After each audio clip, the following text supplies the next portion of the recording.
De nouveaux Canadair, des moyens financiers, 1 milliard d'arbres plantés d'ici 10 ans, Emmanuel Macron a annoncé vendredi une « stratégie nouvelle » de lutte et de prévention contre les incendies après les feux de forêt gigantesques qui ont marqué l'été.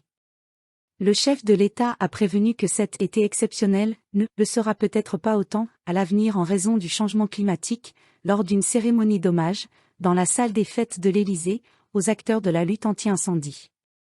Plus de 300 pompiers, maires, pilotes d'hélicoptères, bénévoles et acteurs de la société civile étaient reçus à l'Élysée comme l'avait souhaité en août le président quand il s'était rendu en Gironde, théâtre de feux de forêt très intenses.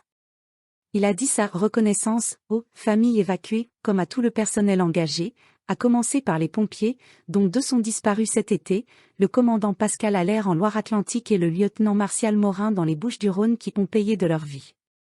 Rappelons que durant l'été, 72 000 hectares ont été incendiés, soit 6 fois plus que la moyenne des 10 dernières années, et ce presque dans un département sur 2.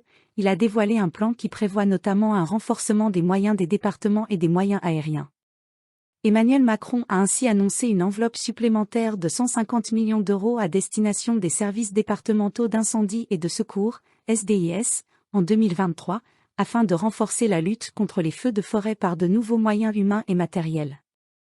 L'annonce a été saluée par les élus départementaux, qui financent en grande partie les SDIS et réclamaient un soutien plus important de l'État. C'est une première étape. Les départements ne pourront pas faire seuls face aux investissements nécessaires.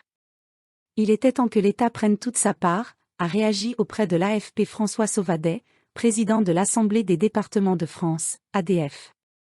Le président de la République a également évoqué un plan de soutien au volontariat dans les SDIS pour allonger la durée pendant laquelle les entreprises pourront libérer leurs sapeurs-pompiers volontaires, en indemnisant mieux les entreprises citoyennes.